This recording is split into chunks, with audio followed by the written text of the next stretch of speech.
سونے سے پہلے لائٹ بند کرنی چاہیے یا نہیں؟ یہ ایک ایسا سوال ہے کہ اکثر لوگ اس بارے میں پوچھتے ہیں کہ لائٹ بند کر کے سونا چاہیے یا جلا کر۔ کچھ لوگ لائٹ جلا کر سونے کے عادی ہوتے ہیں، جبکہ بعض لوگ بالکل اندھیرے میں سونے کے عادی ہوتے ہیں۔ سونے سے پہلے لائٹ بند نہ کرنے سے کیا ہوتا ہے؟ سونے سے پہلے لائٹ بند کر دینے کے حوالے سے پیارے آقا محمد مصطفیٰ صلی اللہ علیہ وآلہ وسلم کا ارشاد کیا ہے؟ آئیے جانتے ہیں۔ ناظرین، آپ صلی اللہ علیہ وآلہ وسلم نے ارشاد فرمایا، جب تم اپنے بستر پر آؤ تو وضو کر لو، جیسے نماز کے لیے وضو کیا جاتا ہے۔ مقصود یہ ہے کہ سوتے وقت باوضو رہنا سنت ہے، اور باوضو سونے کے فوائد کے بارے میں یہ بھی بیان کیا گیا ہے کہ باوضو سونے سے انسان ڈراؤنے خواب اور شیطان کے کھلواڑ سے محفوظ رہتا ہے۔ اگر اس رات اس کی موت ہو جائے تو طہارت کی حالت میں موت ہوگی۔ اگر کوئی اچھا خواب دیکھے تو وہ سچا ہو سکتا ہے۔ اس طرح روایت میں یہ بھی آتا ہے کہ سونے سے قبل بسم اللہ کہہ کر 3 بار بستر کو اچھی طرح جھاڑ لینا چاہیے۔ جیسا کہ ارشاد ہے، جب اپنے بستر سے اٹھ کر جایا جائے اور دوبارہ سونے کے لیے آئے تو 2 بار اس کو جھاڑ لیں، کیونکہ معلوم نہیں کہ اس کے جانے کے بعد وہاں کیا کچھ آیا ہے۔ ہمیں چاہیے کہ سونے سے پہلے ان باتوں کا خاص خیال رکھنا چاہیے۔ چلیں اب بات کرتے ہیں کہ لائٹ نہ بند ہونے کے حوالے سے رسول اللہ صلی اللہ علیہ وآلہ وسلم کی حدیث ہے کہ سونے سے پہلے آگ اور چراغ بجھا دو۔ جیسا کہ جابر بن عبداللہ سے روایت ہے کہ رسول اللہ صلی اللہ علیہ وآلہ وسلم نے فرمایا، رات میں جب تم سونے جاؤ تو چراغ بجھا دو اور دروازے بند کر دو۔ اور حضرت عبداللہ بن عمر کہتے ہیں کہ نبی کریم صلی اللہ علیہ وآلہ وسلم نے فرمایا، سوتے وقت اپنے گھروں میں آگ کو جلنے نہ دو۔ ایک اور روایت میں آتا ہے کہ چراغ بجھا دو، کیونکہ بعض اوقات چوہا چراغ کی بتی کو بھڑکا کر گھر والوں کو جلا ڈالتا ہے۔ انہی روایت کی روشنی میں یہی کہا جاتا ہے کہ اگر آگ یا چراغ جلانے کی ضرورت بھی ہو تو اس سے محفوظ رہنے کے اسباب لازمی اختیار کر لیں، تاکہ احادیث میں جو ذکر کیا گیا ہے اگر وہ ختم ہو جائے، یعنی احتیاط کو ملحوظ خاطر رکھنے کی ضرورت ہے تاکہ کسی قسم کے نقصان سے بچا جا سکے۔ اسی حوالے سے امام قرطبی فرماتے ہیں، اگر آگ بجھا دے یا پھر ایسے طریقے سے اپنائے جو بھڑک نہ سکے، یاد رہے کہ آپ صلی اللہ علیہ وآلہ وسلم کے بتائے ہوئے ہر طریقے میں بڑی حکمت ہے۔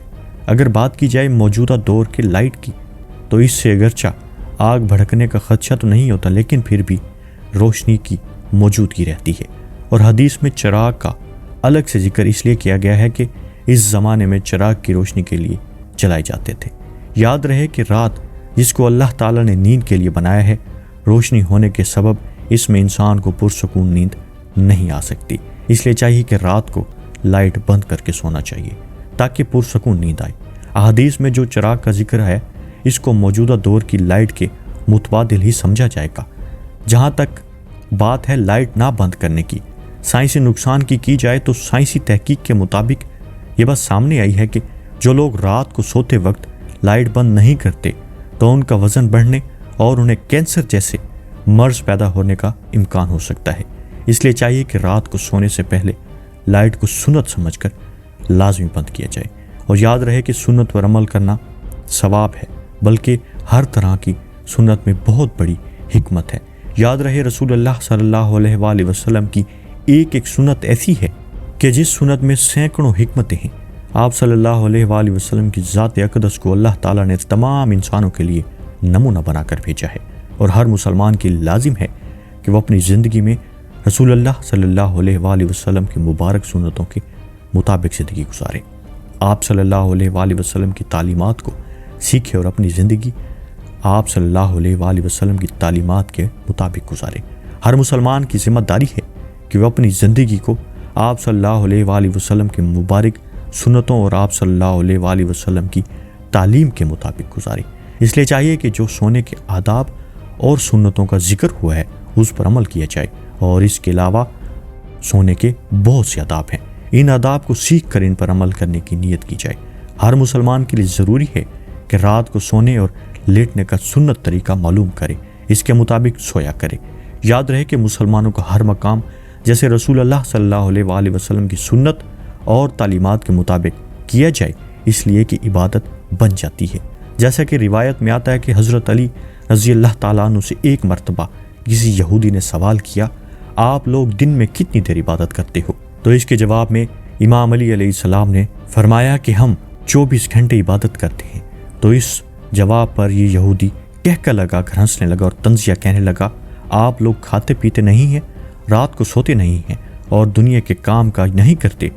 تو اس کے سوال پر مولا علی علیہ السلام نے بڑے تحمل سے جواب دیا کہ ہم لوگ کھاتے پیتے بھی ہیں، سوتے بھی ہیں، دنیا کے کام کاج بھی کرتے ہیں، لیکن یہ سب ہم اپنے پیارے نبی محمد مصطفیٰ صلی اللہ علیہ وآلہ وسلم کے بتائے گئے طریقے کے مطابق کیا کرتے ہیں۔ اس طرح یہ کام ہمارے لیے عبادت میں شمار ہو جاتا ہے۔ اس پر یہودی لاجواب ہو گیا۔ بات کرنے کا مقصد یہ ہے کہ ہمیں بھی چاہیے کہ ہر کام اپنے پیارے آقا محمد مصطفیٰ صلی اللہ علیہ وآلہ وسلم کی سنت کے مطابق کریں۔ امید ہے کہ جب آپ سونے کے لیے لیٹیں گے تو مذکور سنتوں کا خیال کریں گے۔ یاد رہے کہ سونے کے لیے لیٹنے کا سنت طریقہ یہ ہے کہ دائیں کروٹ پر دائیں ہاتھ رخسار کے نیچے رکھ کر قبلے کی طرف منہ کر کے سویا جائے۔ اگر مکمل وقت اسی کیفیت میں سونا مشکل ہو تو کم از کم سونے کے لیے لیٹتے وقت اس حید پر لیٹا جائے، یا صورت دیگر سیدھا لیٹنے پر بھی کوئی حرج نہیں۔ البتہ پیٹ کے بل الٹا لیٹنا سونا ناپسند کیا گیا ہے اور ممنوع ہے۔ ایک حدیث میں رسول اللہ صلی اللہ علیہ وآلہ وسلم نے ایک شخص کو پیٹ کے بل الٹا لیٹے دیکھا تو فرمایا ایسے یعنی پیٹ کے بل الٹا لیٹنا اللہ تعالیٰ کو ناپسند ہے، اس لیے چاہیے کہ سونے کے لیے لیٹنے کی سنت کے طریقے کے مطابق لیٹا جائے۔ اللہ تعالیٰ سے دعا ہے کہ اللہ پاک ہمیں دین کی سمجھ عطا فرمائے اور اس کے مطابق زندگی بسر کرنے کی توفیق عطا فرمائے۔ آمین۔